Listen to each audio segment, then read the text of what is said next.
Hey guys, what's going on? It's Ben here. I'm back again today with another video. The subject of today's video is going to be on LeBron James and potential destinations that he could end up at. So the context surrounding this video, because it might seem really odd and a lot of people might be saying, well, LeBron isn't going to be traded in the near future, so why does this video exist? There's no way Magic Johnson, who's so close and buddy-buddy with LeBron, would ever trade him. Well, I would have to agree with that, but on a recent game on ESPN, Jeff Van Gundy brought up the point during the broadcast, and he said, if I were the Lakers, I would be actively trying to shop LeBron James and just see what I could get for him. So, based off of that, a lot of people were speculating what or if the Lakers should shop LeBron James and like what sort of compensation they'd be getting back for him. So I took that on for this video. I came up with a few trade scenarios.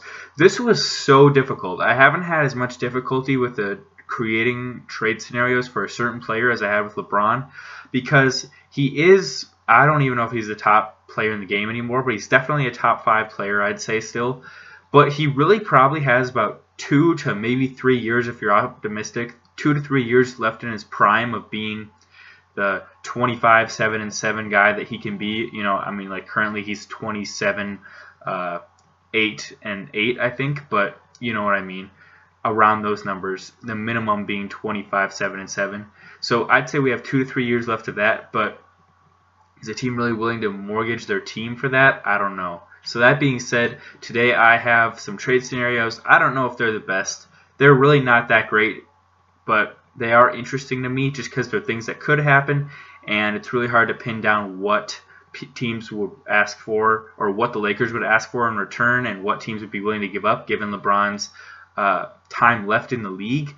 So I had a really weird, difficult time making this trade video. So if you think that some of these trades are awful and way off, I sincerely apologize, but this was a really hard video to come up with legit possible trades. So the first one I have is between, let's see here, the Heat and the Lakers. This would send LeBron back to Miami. The Heat would get only LeBron, and then the Lakers would get Josh Richardson, who's a really promising young player, Justice Winslow, who's also a really promising young player, Dion Waiters, who's a decent 6th man, and then James Johnson. So what are you getting for the Lakers in this trade? You're getting a lot of guys who can be good supporting players. You know, Josh Richardson could possibly be a guy who scores you 18 points a night. Justice Winslow could be a solid 15 and 7 every night. Dion Waiters could be decent. You know, James Johnson, same thing. Really, you're giving up a lot of your depth if you're the Heat, but you're getting LeBron James, so to them that'd probably be worth it.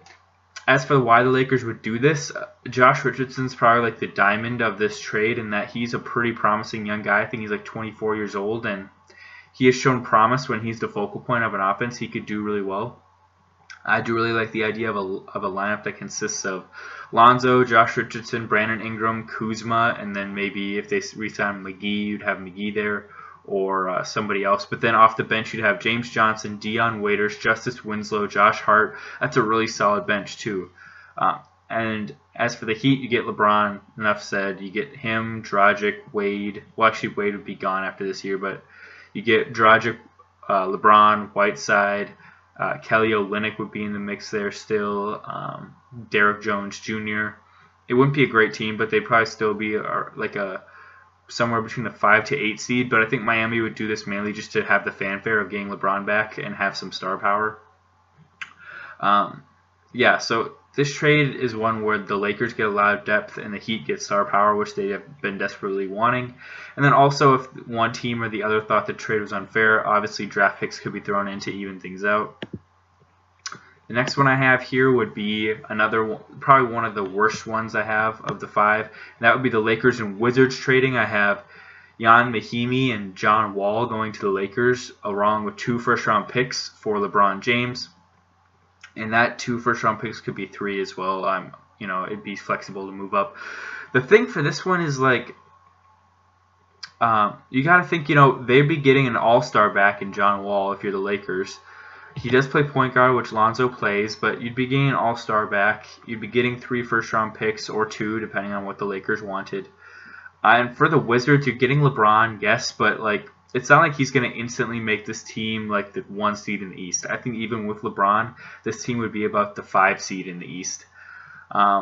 I think this year I've seen a transition for LeBron, which I might talk about in another video, but it's a transition from being able to carry a team to a transition to just being a really good player on a team.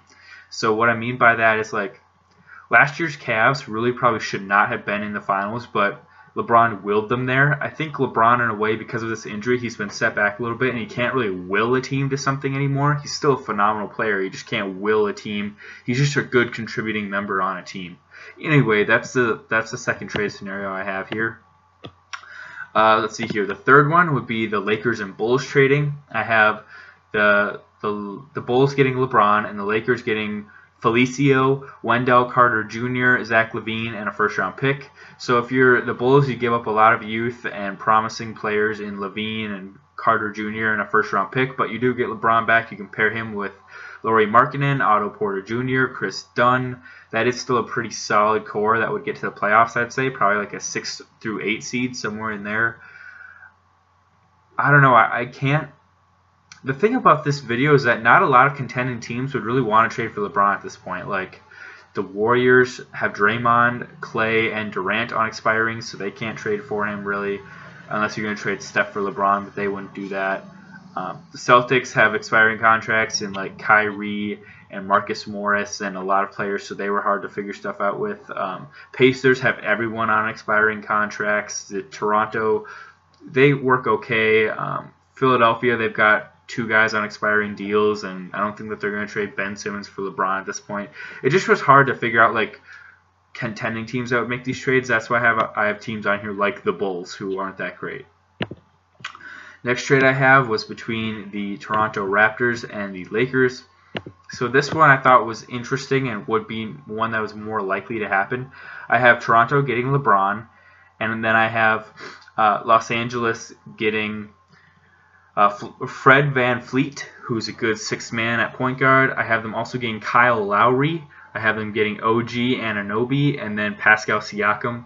So for the Lakers, after this trade, your starting lineup would probably look something like Kyle Lowry, Lonzo Ball, and then probably Brandon Ingram, Pascal Siakam, and center, or maybe start Kyle Kuzma at small ball center. And then off the bench, you'd have VanVleet, you'd have Josh Hart, and OG Anunoby. So that's a pretty good bench right there. They get an all-star in Kyle Lowry. They get probably the most improved player of the year in Pascal Siakam, and then you get really reliable bench play in OG and VanVleet. So you get some good rotation pieces and an all-star and a guy that could potentially be like a 3rd option on your team in Siakam as far as scoring. As far as Toronto, if they were to keep Kawhi, you could boast that you have 2 of the top 5 players in the league, which the only other team that could say that right now is really Golden State, in my opinion. You'd have a core looking like probably Gasol or Ibaka starting at center, with the other one coming off the bench. LeBron at power forward, Kawhi at small forward, and then Danny Green at shooting guard, and probably, well, actually maybe LeBron would play some point guard, and then you'd have Ibaka starting at power forward, and that would be your lineup. This one would be pretty interesting and cool to see. I feel like Toronto's giving up enough to make it fair, but at the same time, Los Angeles is giving up LeBron, so is there any fair value for him?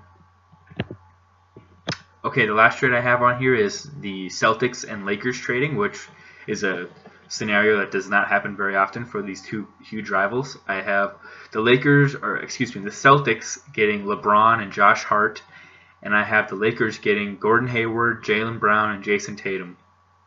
So the Lakers would be getting a lot of good youth in Gordon Hayward, who can be like a 6th man. And then Boston's getting LeBron and Josh Hart, but obviously the focus is LeBron. And hopefully they could pair him with Kyrie, and it could be a cool reunion to have then a core of like Kyrie, Marcus Smart, LeBron. Then depending on if they were to re-sign Al Horford, you'd have Al Horford. And if you could re-sign Marcus Morris, you'd have Marcus Morris. That'd be a pretty potent starting lineup. And then off the bench, you'd have Josh Hart and Semi Ojeleye and Aaron Baines basically as your main bench guys. So that would be a pretty good team in my opinion still, and I feel like the Lakers would get depth too. Their starting lineup would look like Lonzo, Jaylen Brown, and then I think you probably have Brandon Ingram and Tatum starting, and then at center, whoever they decide to start at center, and then off the bench you'd have Gordon Hayward and Kyle Kuzma, which is a really great bench, and they'd have some really good depth again. So as I say, to wrap up this video, actually, it's a pretty quick one, there aren't really good trade scenarios for LeBron out there, given the size of his contract, 1, his age, 2, and really 3, you could say that he's like on the decline. I don't think that he's actively getting worse. I just think that people are realizing like LeBron's got a clock to him now. He's not going to play till he's 42 and be still prime LeBron. He probably has optimistically 3 years left of prime LeBron. That's thinking about this really optimistically. So I hope you guys enjoyed the video. Hope you found it interesting, and if you guys have any comments, please feel free to leave them below. I usually say whatever you want, but if you're just gonna insult all the trades I came up with, maybe hold back, because I do realize some of these were really weird and kind of weak scenarios because of, as I say, the weird nature of LeBron's LeBron's contract and situation overall. So I understand that some of the scenarios aren't great, but oh well, there we go. Okay, again, hope you guys enjoyed the video. Have a good day. See you next time. Bye.